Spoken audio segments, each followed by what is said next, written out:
All right. Hello, everyone. Welcome. We are live with this webinar and excited to have everyone here, joined by our friends at Enode, and excited to give this webinar today. Just a couple things before we dive in. I'll go ahead and share the slides now. And while I'm pulling those up, I'm going to give folks about 30 seconds before we dive in just to get online. See, we've already got some people joining us. And as we go through this, we've got a couple quick introductions that we'll run through, and then we'll dive right into the content. So I guess I'll give maybe 15 seconds, and then we can go through this together, and appreciate everybody joining on time.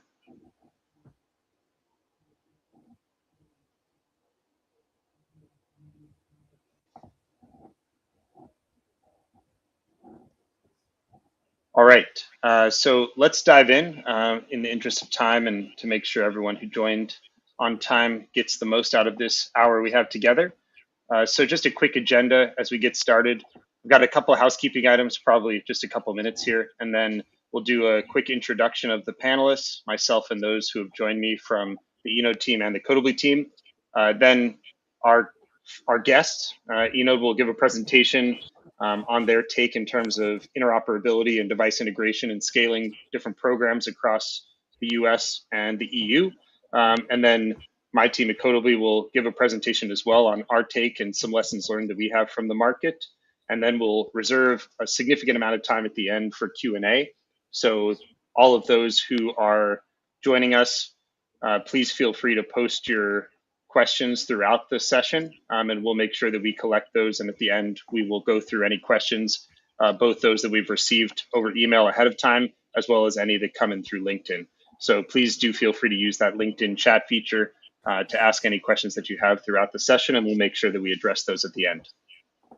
Without further ado, let's dive in. So just a couple quick housekeeping items. This webinar is being recorded, so the slides and the recording will be made available on Codibly's website. Can also probably access that through the Enode team as well. Like I said, we'll make sure that we address any of your questions at the session that we have at the end of this recording and at the end of this session. So please do post your questions. And I'm dropping my email in this slide just in case you have any questions after the fact and want to follow up with myself and my team, as well as with the Enode team. Happy to coordinate either outreach, and we can make sure you get in touch with the right people. So let's dive into the panelists today. I'll start quickly and then pass off to my colleague Aron for a quick introduction. My name is Spencer Borison. I am the president of Codibly's US business, so I've been with the company for about 3.5 years. Codibly, as we'll give a little bit more intro in our presentation, is about a 15-year-old company and does software services and a lot of integration work within the demand response and flexibility space, both in Europe, where we have a team of about 2,000 people, as well as in the US, where we have a large part of our business as well. Excited to have this conversation today with our friends at Enode, and I'll pass to Aron. Yeah, thanks for that, Spencer. So yeah, hi everybody. My name's Aron. I did a bit of my career at Skoda, where very early on we delivered smart charging as well as plug and charge, and these are still really nascent technologies. And more recently, I'm really focused on interoperability, and especially working across European DSOs and really getting to that, bringing what interoperability can do in terms of connecting, hundreds of millions of devices. So yeah, thanks. I guess I'll pass it to you, Odin. Yeah, no, great meeting you. My name is Odin Sorensen. I work here at Enode with strategy and business development, which essentially means wearing different hats on the commercial teams at Enode. That includes the majority of our business in the EU, as well as some of our efforts in the US, where we've been lucky to work together with the Codibly team.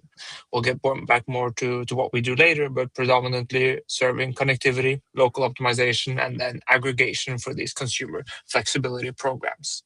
Handing over to Will. Thanks, Odin. Great for you to join us, everyone. I'm very excited for the chats. I've been here around 2 years now, calling from London. Work closely with Odin and the commercial team here at Enode, primarily focus on our North American initiatives. So working closely with our partners in the US and Canada too. Great. Well, yeah, glad to have the Enode team join us and excited for this conversation. So without further ado, I think I'll pass the slide to Enode team and let you guys go through your presentation. Thanks. Thank you, Spencer.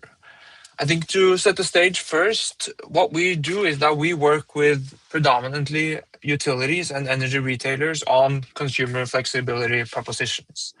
As mentioned, that spans the EU, covering retailers such as ENGIE, E.ON, EDP, and other logos shown on the slide, as well as then US programs with utilities and retailers the like.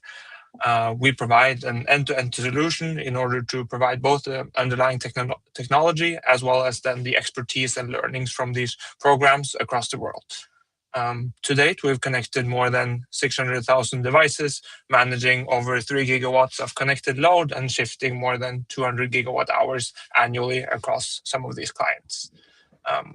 That spans 21 countries or more at this point. We also then have programs with more than 10 North American utilities, either directly ourselves or through a partner such as Codibly or others. And also then in the EU, we have more than 25 customers with live optimized flexibility programs provided by ourselves. From these experiences, we've seen that capturing the full value of these energy devices can be broken down into 6 pillars. Starting from the left, moving towards the right, initially there's the customer interface, which needs to be clearly a good proposition and a tariff or a utility rate if you're in the US. It also has to come with a great digital energy management experience and an app in order to cover all the relevant basics. And you need customer support provided at a low cost to serve offering. This is again underpinned by other technologically providers such as the CRM, and all of our customers either build or provide these apps themselves. From there, the core of our business today is the asset connectivity part. We provide cloud-to-cloud onboarding, telemetry, and then control of these assets in order to get them set up and controlled in a reliable manner. We really strongly believe that quality is a key importance of here, and work closely with the OEMs in order to establish that, such as Skoda and the VW group that Aron mentioned earlier. Moving on from there, we see that a lot of customers are interested in the local optimization piece, taking their self-consumption, their tariffs, any other comfort constraints or similarly that they might want to into account before then utilizing this flexibility further. A classic example on the EV front would be a departure time and a state of charge. So I want my car ready by 7 a.m. in the morning at 80% state of charge. This is then covered in our optimized suite.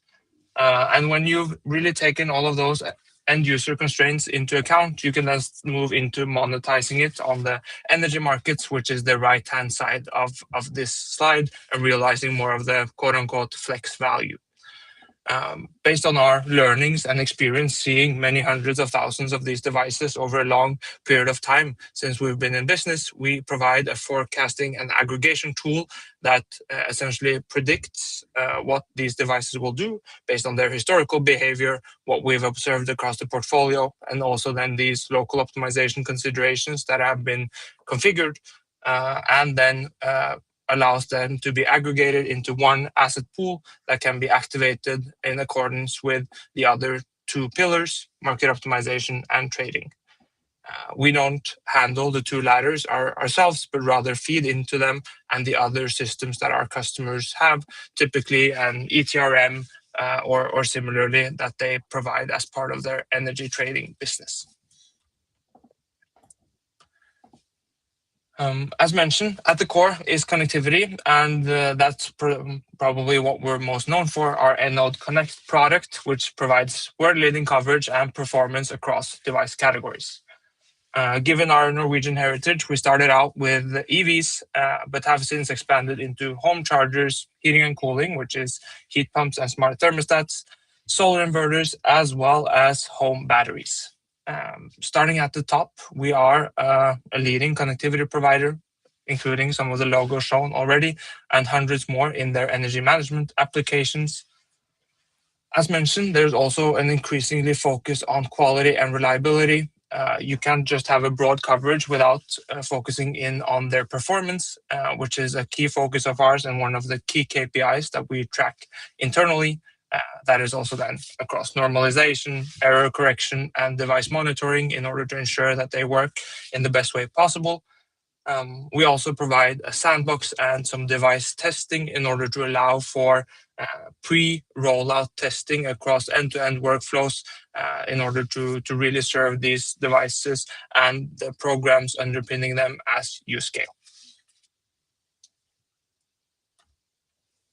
One of the learnings that we'll also get back to towards the end is that the proposition and the end user offering is really key for the growth. In the US, that would be more akin to the program design and the associated incentives. But we brought a reference case of the exact same customer, the exact same customer base, the exact same device type, which is EVs, and to display the difference in the proposition attractiveness. So they started out with one proposition which had a certain offering and a certain value prop associated with it before launching another, and you see the growth more than accelerate. I think the rough numbers are approximately 17-fold in the same period of one versus the other, and really making sure that you nail down that end user proposition, and the program design is one of our key learnings, which we'll return to further as well.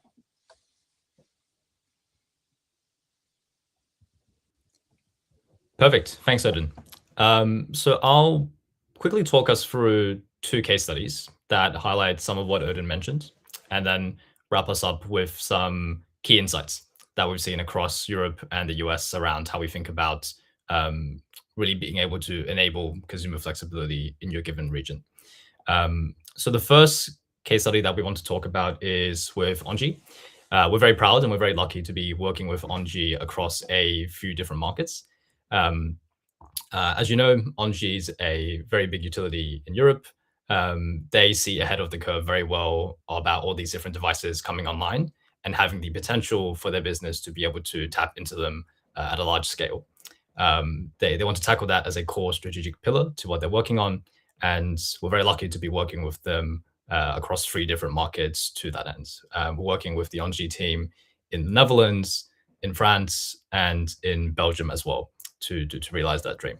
And the core objective that ENGIE wants to tap into here is to really operationalize how they do consumer flex and make that a core part of their energy portfolio management, and how they both acquire but also retain and engage customers on an ongoing basis in the retail markets that they operate in.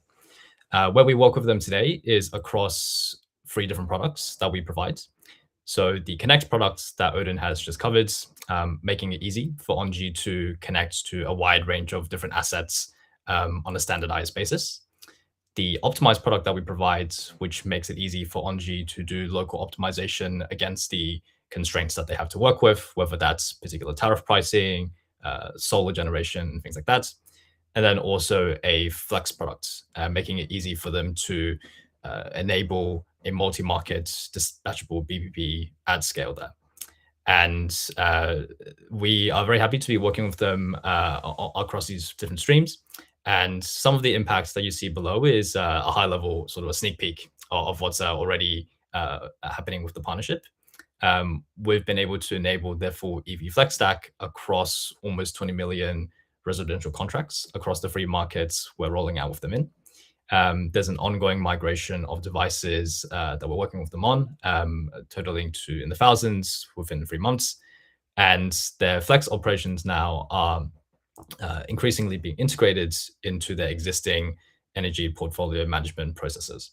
So what that looks like is these consumer assets that they're able to connect to and optimize based on our solutions are now being able to be embedded into how they do trading, for example, and how they think about the generation side for their business, and really being able to enable that consumer flexibility that they are getting from consumer devices to integrate that into their portfolio strategy. So that's on the European side as an example. We also work with partners closely in the US, And this brings us to our second case study. We're very lucky to be working with ev.energy in the US and also in parts of Europe as well. And there we work with them closely on enabling multi-device smart charging programs as a core focus. So what that looks like is the core proposition is centered around charging with the EV and the charger.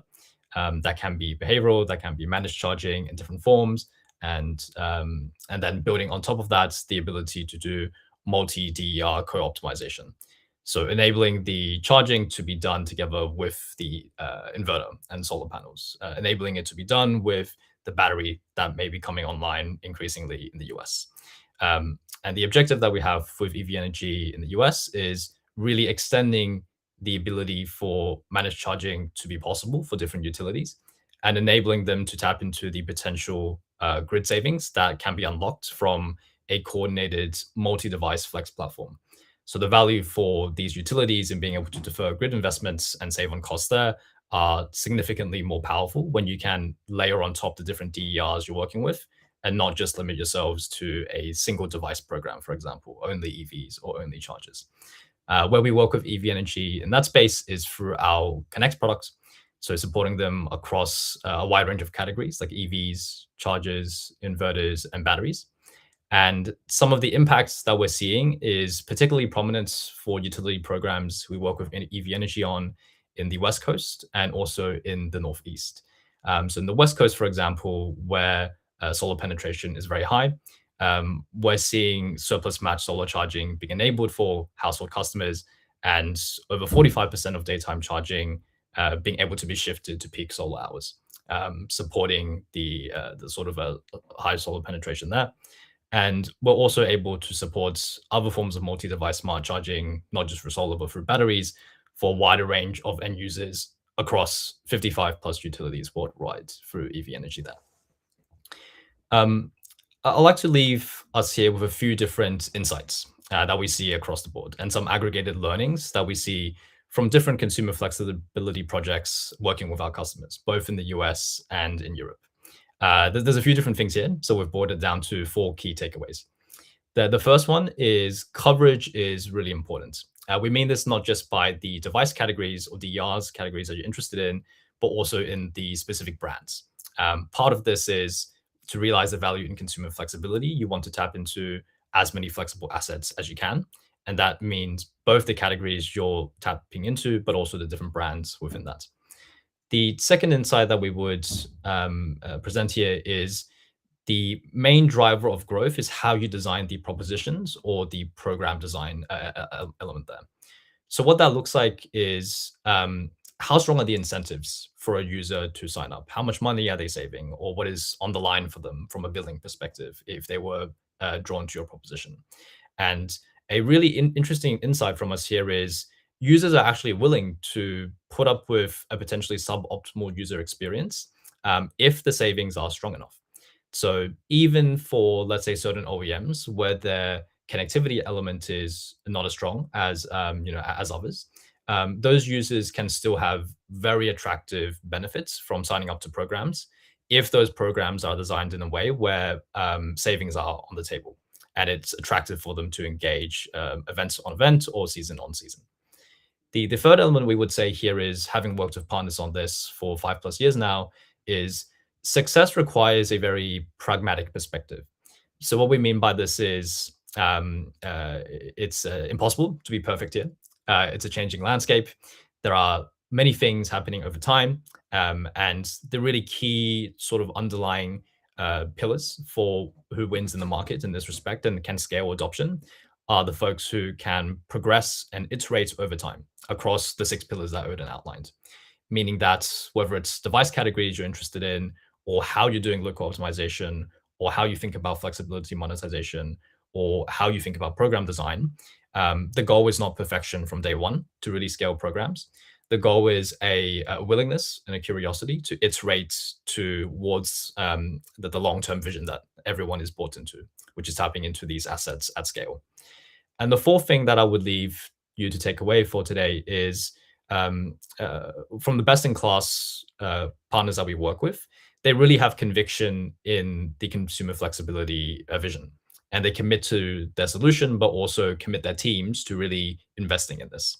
What that looks like is they turn consumer flexibility into a core strategic pillar to the business. They embed it deeply into their KPIs and how they think about yearly goals. And they have incentives to align different teams and different parts of the organization together to realize that dream in a unified way. We've seen that teams who are able to execute that effectively are well suited in the medium and long term to realize the goals that they want to reach. We've been fortunate enough to work with Codibly on a few select shared partners, and I'll hand it over to Spencer and Aron to share more of that. Great, thank you, Odin and Will. So maybe just before we get started, we started a couple questions into the chat, so we just encourage those who are still with us and are interested by the topic to leave any questions that you have throughout this presentation that we'll be giving now on the Codibly side, and we can make sure that we answer as many of those questions as we have time for in the Q&A session we have placeholded just after this presentation. But without further ado, I'll start and then pass to Aron to dive into some of the specific details. But just quickly, who Codibly is. We are a services company with about 15 years of experience. We do a lot of work in the demand response VPP flexibility space, both in terms of some of the design for technical solutions, but also in the development of different software platforms and system integrations. And we also help our customers think through different markets, regulatory compliance, whether it's in Europe, it's in the US, or even sometimes it's as far afield as places like South Korea, Japan, and Australia. So we've got a pretty deep set of expertise in this technical space and work as a partner to folks like Enode and other companies across the space that are offering flexibility products to help with those implementations and some custom software layers that are needed to operationalize some of the programs that an Enode or others would be providing.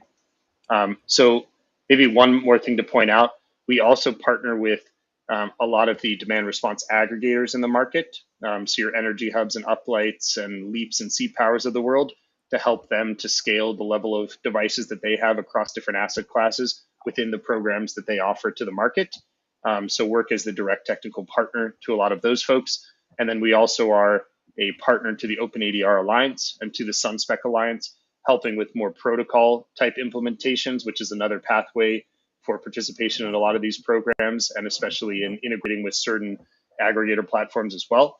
So work directly with the OpenADR 2.0b and 3.0 standard, as well as IEEE 23.5 and the CSIP protocol within that broader standard set to help customers, both device manufacturers as well as solution providers and utilities, to understand the standards, to think through how they can potentially build something that implements one or both of those standards, and then actually have some pre-built solutions to help accelerate the implementation of those standards. So that's some of what we do. Across 2,000 people, we definitely do more, but for the purposes of this conversation, that's where I'll leave it. And then I guess I'll skip through this and pass it to Aron. As I mentioned, we have some accelerators that are pre-built for these types of implementations. If you're interested in finding out more on that, please get in touch with us after the webinar, but I don't want to distract us here by going too deep into that. And I think without further ado, I'll pass to Aron to talk a little bit more about our perspective here. Yeah, great, Spencer. Great. Thanks very much, everybody, so far for the discussion. So just to paint a little bit of a context, I think we're all kind of converted here to the importance of the energy transition. But it's important to understand, like, really deeply, like, why this is necessary. So what a lot of people maybe don't know, or what's not super common knowledge even among energy professionals, the grid is over 130 years old. Pretty recently, as recently as 2023, the IEC put out some information that basically by 2040, we're going to need, with the current kind of paradigm, the current top-down paradigm, we'll need at least double the amount of infrastructure that we have now, built over 130 years, built in about 15 years. And this is before the kind of AI revolution has really taken all these models and kind of thrown them out the window. So using that same paradigm, maybe we need 3 times the amount of energy infrastructure just to kind of keep us keep us current. And basically that's pretty much impossible to build in such a short time. And also the kind of cost to society is just far greater than what could possibly be sort of paid. It just, energy is already increasing a lot. It would be far too much, maybe 10 times for the grid cost that it is now, if not more. The answer is pretty simple, right? It's using what we have more efficiently, more flexibly, right? So that's pretty clear, but it's important to kind of put that into context, the challenge that we have in front of us right now in such a short time to really, essentially what we're doing is we're taking that top down, we're going to completely flip the model and make it really a bottoms up transition. And, that's really what has to happen. So there's different ways to do that. And an example, starting in the middle with a kind of a direct integration. If you're a utility and you have one maybe type of device, most of your customers have the same kind of battery or something like this. It's actually fairly straightforward to make that direct connection, connect one device at a time.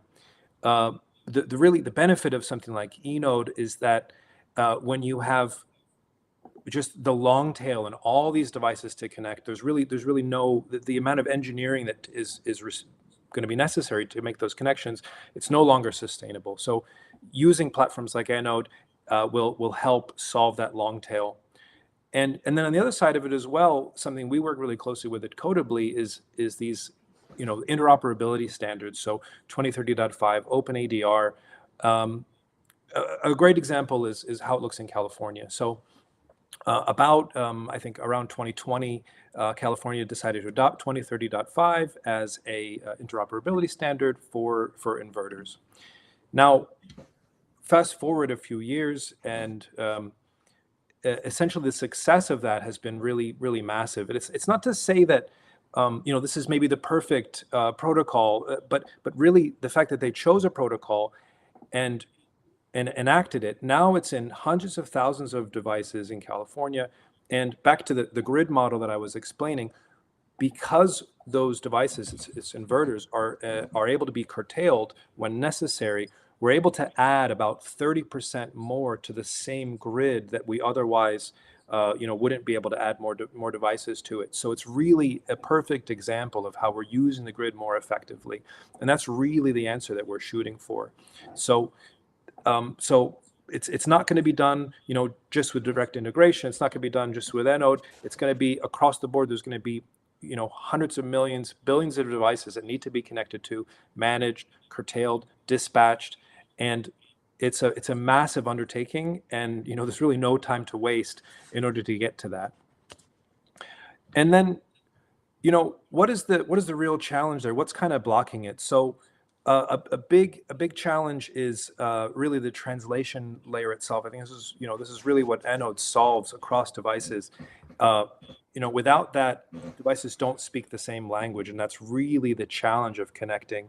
And then it's also things like walled gardens. So if you've got, for example, an inverter that only speaks to a charging station but doesn't speak to the grid, or you have an HVAC system that's only connected on the app. These are all really challenges that need to be solved from the sort of bottom up.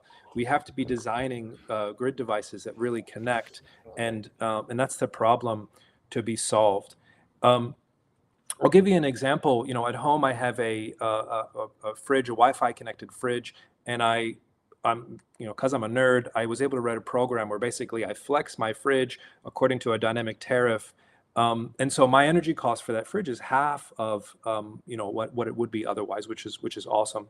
But it's simply just not scalable. It's not possible to we have the technology for basically everybody to have a fridge that costs half the amount that it does, but because it's such a niche implementation, getting from just me experimenting at home to something that works in 27 different European countries across the world is a real engineering challenge, and that's essentially what needs to happen and how we should get there. And the other important thing to kind of touch on, as well as connecting hundreds of millions, billions of devices, it's also market design. So it's it's also a question of how do you translate the value of those devices across markets. And we touched on earlier, trading and these kinds of things. These are very important in order to monetize them.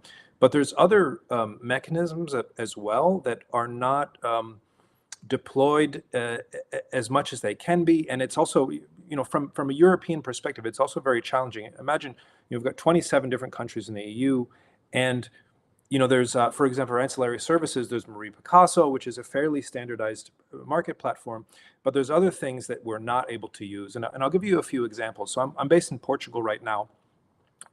Local energy sharing in Portugal is a successful model. If you share your solar with your neighbors, you don't have to pay grid fees for high and medium voltage tariff. You only have to pay low voltage fees. So it's a market mechanism that allows you to share energy locally, and all the balancing can happen as well. But this is not something that's done throughout Europe. It's only in certain countries. There's something called non-wires alternative, which is basically if the grid if you have a flexibility service that allows for the grid operator to not build additional infrastructure, you can be compensated for that. This is something that exists in the US. The challenges with it, especially in the US, is that it's not fully standardized. It's not fully interoperable. So it's hard to get it to scale. But this is an example of a market that needs to be better utilized, so that if we're able to not use infrastructure that otherwise would have to be built, and pass that savings back to the consumer. So there's a lot of examples of this as well. There's flexibility markets, but there's also local flexibility markets. The Netherlands is a great example with GoPax, where you're able to manage energy not just on a national level, but on a local level, which really helps because grid constraints, availability of renewable energy, these kinds of things exist on a local level. So that's something as well that needs to happen, across the world, across especially, European markets, because we're so there's so much diversity here. And the challenge again is, not only do we need to connect all these devices, but we need the value, which is real market value, to be able to be better accessed by people, so that we can get this value and therefore grow the market for these services. And we're at the stage now where we don't need a lot of subsidies and these kinds of things. Like the market mechanisms for compensating these devices, they exist, but they need to be rolled out better. And so there's just a few things I wanted to mention. We're making a lot of progress, and but we still have a long way to go because there's a massive challenge ahead of us. So yeah, that's basically what I prepared, Spencer. So I can hand it back to you, and we can maybe, as you said, kind of go to questions and start to close out. Yep, that sounds good. Thank you, Aron. And maybe just a couple last thoughts that I'll share, sort of similarly to how Will had wrapped up his session after Odin's presentation. Just a couple things here. As you can see, we've kept it fairly brief, but I have a few notes in terms of things I wanted to touch about in terms of key takeaways that we've seen within the ecosystem. So I'll break them by 3 different sections. And before I dive into this, just want to remind folks, we've started to see a couple messages in the chat. If there are more questions, we had a couple sent in advance over email as people were registering for the event. So we'll start with those in the Q&A session. But as folks have other questions, please feel free to add into the Q&A session, and we'll make sure to layer those in and make sure we try to cover as many of those as possible in the 20 or so minutes that we'll budget for Q&A. So just a reminder there, and also to address one of the questions that was already asked, the slides and the presentation will be available after the webinar completes. So you should have access on Codibly's website to both the recording and to the slides. So just want to make sure that that was clarified for those that missed the very beginning when we said that. And so now just to go into the takeaways here quickly before we dive into Q&A. So in terms of strategic priorities, we really look to think about designing for a multiple device future, not just a single OEM or a single use case. And I think this speaks a little bit to what our friends at Enode had to say around, thinking about the concept of as many brands as possible. Sort of coverage is king, I think, is what they used as their terminology. We really echo that in that, you may be looking at one specific RFP for a utility, or you may be thinking about one specific use case with one different device class, but often going down the pathway of thinking very singularly can lead to making decisions that may not be scalable. So thinking a little bit more broadly and understanding what are some of the future use cases and how do standards and protocols, as well as scalable integrations through a company like an Enode or otherwise, maybe lead to better outcomes than a direct integration.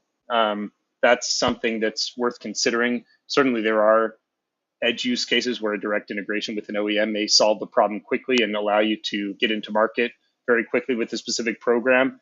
But typically a device manufacturer by device manufacturer direct integration approach is not that we find most scalable. And as Aron had alluded to, the level of technical effort that goes into doing a device integration directly with a Tesla and then an Enphase and then a Solar Edge and going down the list. And especially as you get into that longer tail of many of the different providers in the territory who may have smaller coverage in terms of number of customers, but still do provide flexibility and the opportunity to engage new customers across I guess, either new or existing device class, start to run into some serious complexity and challenges with the technical effort there. So I think thinking at the beginning and really understanding what needs to happen and what are some of the longer term opportunities if you think with a more scalable approach.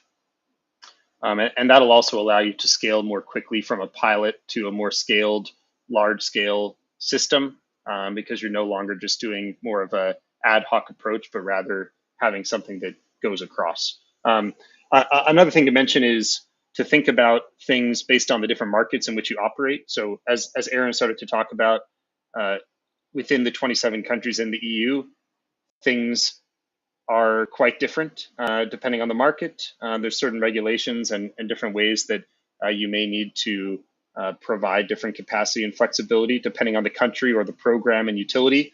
That same type of thing exists in the US as well. So Aron alluded to California with its Rule 21 IEEE 2030.5 standard. That standard also exists for certain manufacturer device types in Utah. There's also a standard for IEEE 2030.5 in Hawaii. And then there's certain states and utilities on a utility level that are looking more into that standard as well through the IEEE 1547 umbrella standard, which includes IEEE 2030.5 or DNP3 as ways to reach that compliance. So there are a lot of ways that individual utilities and markets create complexity. So a classic project that Codibly would lead would be to consult a European or Asian company in how they enter the US market and provide for meaningful demand flexibility coverage across the United States. Unfortunately, the answer is it's not a one-size-fits-all model. It really depends on where you have the most penetration with existing sales and where you see potential growth, and then looking into those specific states, independent system operator regions, as well as utilities, and thinking about the complexity of those individual markets and where we're seeing existing regulations to date. And that really can help shape that, that approach. And I guess I'll end with this, just a couple of success measures to keep in mind. I think Enode probably has a very clear understanding of some of this as well. So certainly if there's questions, I'm sure they would love to add on to this. But just a couple of things to mention when we think about what really leads to success when we think of flexibility.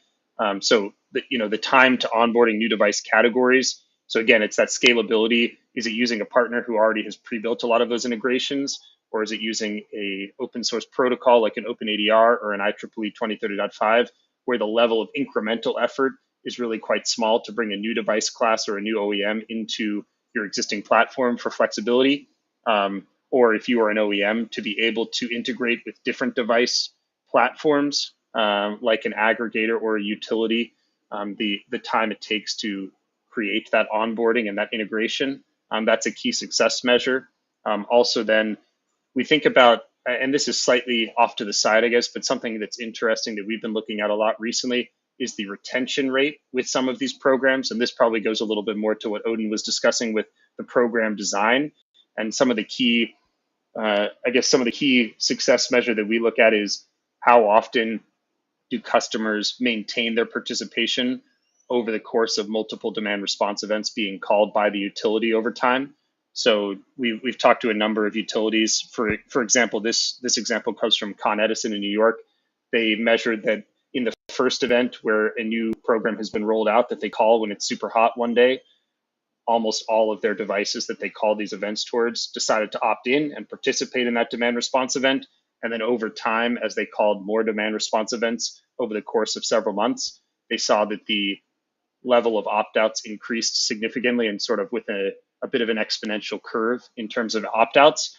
So really thinking about when you have this capacity and you're expecting to be able to call upon a certain amount of megawatts or kilowatts to be able to participate in these programs, when you do need them, making sure that you're engaging customers in more of a layered or systematic way so that there are more times and more ways that you can pull from different customers at different times or offer different flexibility with how you're actually asking them to shed load or pause their demand usage so that you're able to actually maintain their participation over a longer time period and increase the value of the program in that time period. So I'll stop there. I know we said we would leave 20 minutes for Q&A and we're about 2 minutes over. So I want to be honest to those who have left messages. I see there's a couple questions already in the chat. I see one participant is also in Portugal, so that's great. Maybe you and Aron need to go meet up. And then I see one question from Francis, and I think this is probably specifically to the Enode team. So I'll read it off, and Odin and Will, maybe I'll let you guys take a first stab at it. And then if there's any additional thoughts that Aron and I can add on, we're happy to do so. So his question goes, your 6 pillars describe almost a complete vertical integration between DER device and flex value off-taker, where some of these pillars can also be provided by other players in the market that you interface with, like aggregators and energy management system providers who do their own local optimization. How do you guys typically think about interfacing with those types of players, given that there's competition on some of that, or is there some way to have like a win-win working relationship with some of those existing players? Yeah, no, very good question. And I think calling back to some of the learnings, I think we try to utilize pragmatism for ourselves as well, right? It depends on the case by case, and we're very happy to collaborate in the setup that's the best in order to make sure that both the end user needs as well as the customer or utility or retailer needs are met. There are instances where they desire a more hands-on off-taker or trader or market optimization platform or whatever it might be. And then there is also a high dependency on the local optimization layer, like we discussed, where it makes sense for them to own both of those parties if that is the case. There are also other instances where, say, a party has additional information on what happens on the local optimization layer from either an existing integration, another data source, whatever it might be. We're also happy to provide connectivity as part of that platform. So short version, pragmatism, it depends, ultimately prioritizing end user and customer needs. Yeah, very much +1 to what Odin just said. And I think some of the ways we think about this at Enode is this is very far from being a zero-sum game. There's a lot of opportunity available. This is a space that's growing just because there are more and more of these assets coming online, every month, every year. And we don't do everything, we have to work with partners to enable this for all of our partners and also with other folks who we want to work with. And I think speaking to the pragmatism point, Odin, different people we speak with have different needs. Sometimes there are trade-offs they have to make between the perfect version of what they want and go-to-market speed. Or there might be product and financing considerations they have to think about. And at the end of the day, we want to create an ecosystem where assets are coming online. They're delivering value to end users and to partners as well. And we're very happy to be working with whoever we can for that to happen. Codibly is a great partner for that, but we're very happy to work with others as well to create a sort of a win-win-win scenario where it's Enode, our partners, and then also the end user who wins as well. Great. Yeah, I think that question is well answered. We got another one in the chat. So basically asking if we would agree that interoperability should come first because it allows for scalable participation, and flexibility then I guess comes second, if I'm understanding this question correctly, because that is what is enabled after systems can already communicate with each other. And I guess I'm happy to start and just provide yes. I mean, typically that's right. I mean, certainly flexibility is the goal at the end of the day in terms of being able to call upon as many devices across different device classes as possible to dispatch as many electrons as possible during times when you most need them from a utility planning and aggregator perspective. But certainly the interoperability between those systems that are calling events and the end devices that the customer has in their home or in their business are critical, and making sure that they're able to speak to each other, and that the platform provider who is managing those programs has, again, to use the coverage is king line, has as many different assets across different device classes, and also across the specific, within a device class, has as many different OEMs covered as possible. And that's really only possible at scale through a partner like an Enode, who already has built out and manages a lot of those integrations already, or through a protocol like an OpenADR IEEE 28.5, which certainly doesn't cover all OEMs by any means, but covers a lot more than a direct integration would. Aron, I don't know if there's anything you want to add to that general theme. Yeah, thanks for that, Spencer. I mean, I would fully agree with you. I would tend to agree.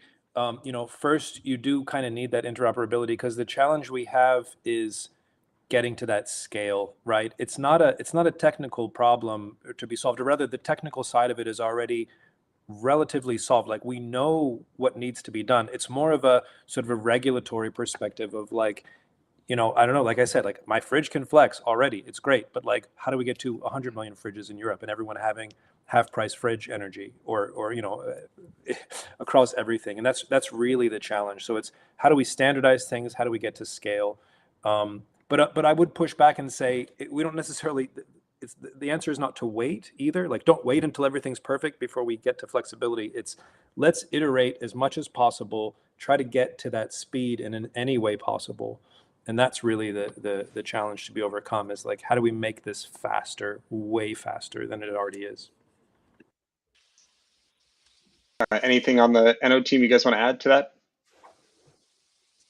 Yeah, I think we would again underline the fact that it also requires a balanced perspective, right? I think a case in point would be OCPP for wall boxes in Europe. Even though they are theoretically interoperable, every OEM interprets and implements that standard differently, so they're not one of the same. And very few users have a relationship to their OCPP address, or sort of going into 3 layers of menus in order to swap that OCPP address and any potential effects that might come of that, as opposed to a username and password login, which they have more of a readily available relationship with. So I would say that there is a difference and a requirement of a balanced perspective once again, but of course underlying it all is a need for connectivity and the assets being online. Yes. Great. Okay, and then like I mentioned, I see we're currently at a pause in terms of what we've got in the active Q&A. So feel free to keep adding to that. But like I mentioned, we got a couple questions in advance of the webinar, so maybe I'll start digging into that pile so that those who asked can make sure their questions also get answered. So maybe this is a question for the Enode team to start with, I think.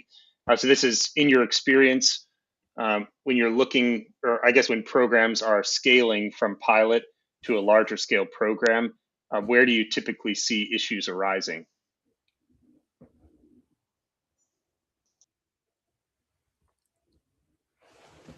Do you want to take that one first, Odin? Yeah, I'm happy to provide some context. I think at the end of the day, it really comes down to some of the choices that are made in the pilot. But as a generalized view, I think what we predominantly see is that there's this lack of unification across the organization. So a classic example is you run a pilot in a standalone application that is suitable for 100 users, but the moment you're going to scale to hundreds of thousands and you ideally want to have it within your main application, then that breaks down essentially, because then there is a need for waiting on the app team and the digital team, and they have a set of requirements that require cybersec review and all of these items, and there's not necessarily organizational alignment or those KPIs or view of success in the same way across that organization. So I think that's probably the main blocker that we see. So there is a mandate within separate team, run a pilot, do that test, but then seeing that broader view and really anchoring it within the broader company strategy as they look to scale, and getting the investments and resources required is probably the main sticking point. Yeah, very much second what Odin mentioned. We spent a lot of time thinking about this at Enode, so we could speak for hours on this. I think maybe to draw back on some of the learnings and insights that we shared earlier, what pragmatism sometimes looks like is making some of these trade-offs in the short term to set yourself up for the medium or longer term. So what that can look like, for example, is maybe the MVP is not as polished as a core product that you have, or maybe the pilot stage is a sort of narrower scope and not the full sort of set of research or ideal sort of version of the pilot that you want. But at the end of the day, this is a long-term game. These assets are coming online. They are going to have potential for you, regardless of where you are across Europe or the US. And it's a long-term game that is something to be iterated on because it's an evolving landscape. So the goal with pragmatism is really you want to take one step forward each at a time and improve that over time. And also being realistic about when where you want to have the capabilities in-house that you're developing yourself, and where you might want to work with either someone like us or like a Codibly to really accelerate things for you. And, you know, Spencer, we've worked with some partners together now where we have been able to deliver that step change in the speed and how they would otherwise have been able to unlock consumer flexibility. And for them, it is this case of, you know, making that trade-off, you know, working with a partner and not doing that in-house, but it gets them online quicker. And it gets them towards that long-term vision that they are planning for over time. Yep, great. And just in the interest of time, I think I'll move us to the next question. And Aron, maybe you have a view on this one. So this one is saying, you know, for companies operating across different markets, how much of the architecture for flexibility can be standardized, and where do you need, and how often do you need local configuration if you're looking across multiple markets? I mean, it's a really good question, and maybe kind of flipping it is it's not, you know, can it be standardized, but you know, how would you standardize it? I think this is maybe the most important thing. The sort of issue you mentioned this, Will, is that like this isn't a zero-sum game. So what's happening is there's different you know, manufacturers who are trying to solve this on a sort of individual basis. You know, putting people in walled gardens.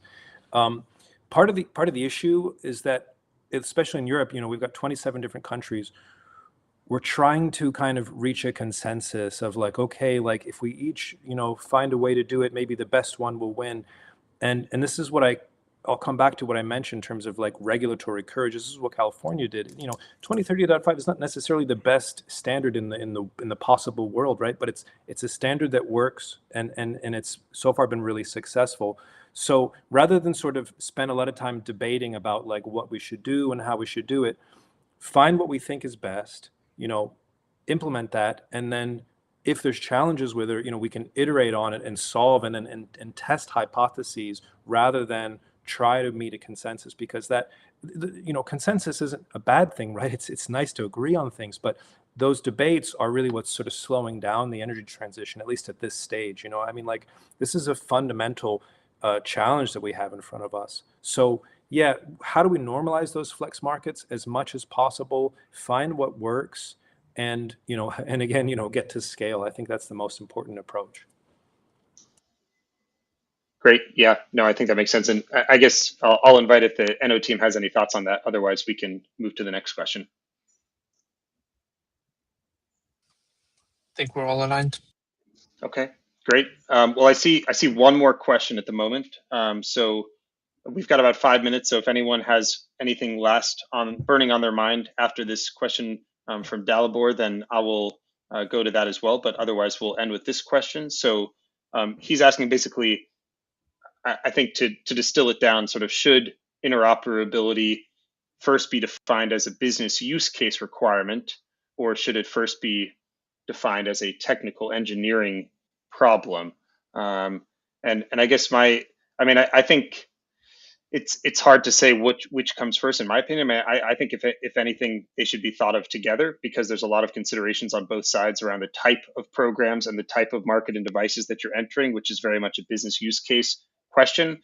But you can't ignore the technical approach and the challenges that may pop up with the different devices and the different markets that you're entering. So in my opinion, I don't know if it's necessarily that interoperability should be one or the other first, but rather it needs to be holistic between the two, because really those are going to inform each other and help create the right approach for your use case and your technical capabilities and approach and requirements of the markets you're entering. But I guess Enode or Aron, any other thoughts on that topic? We agree, and I think getting moving towards that scale that Aron mentioned is the key here, right? If we say the business case is disconnected to the technical requirement and therefore we can't move because it doesn't meet the technical requirement, or the other way around, then you'll just be stalled and not progress, essentially. So I think, of course, it has to be one and the other, not one or the other.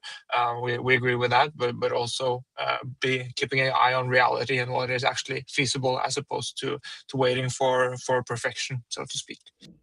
I can think of one way to kind of visualize this challenge, and it's looking at the internet as an example, right? Like kind of what we're describing is a sort of internet of energy that we want to get to. And if you look at the internet as a technological kind of thing, the basis of how it works, all the technical stuff is kind of done, that it's all sort of standardized, TCP/IP, et cetera. And then all the innovation, all the business case stuff kind of happens on top of that base layer. And I would argue that that's the direction we should try to get towards solving the energy and the interoperability, is that it should be a relatively standardized kind of base layer that then all of the kind of business innovation and technical innovation will be able to come on top of, and then that's how you sort of move the needle. This is, it's a kind of a broad way to look at it, but I think that's a useful kind of example, is how the internet, we're not trying to solve, basic internet communication that was solved, I don't know, in the 80s, and this is what has given us this multi-trillion-dollar globalized economy, because we have the internet and it works. Great. Well, I guess we'll end there, and I just want to say thank you to all of you who joined us today. Like I mentioned at the top, and I'll mention one last time, we will share the recording of this webinar as well as the slides, so that you can review it and ask us any follow-up questions. You've got our names here.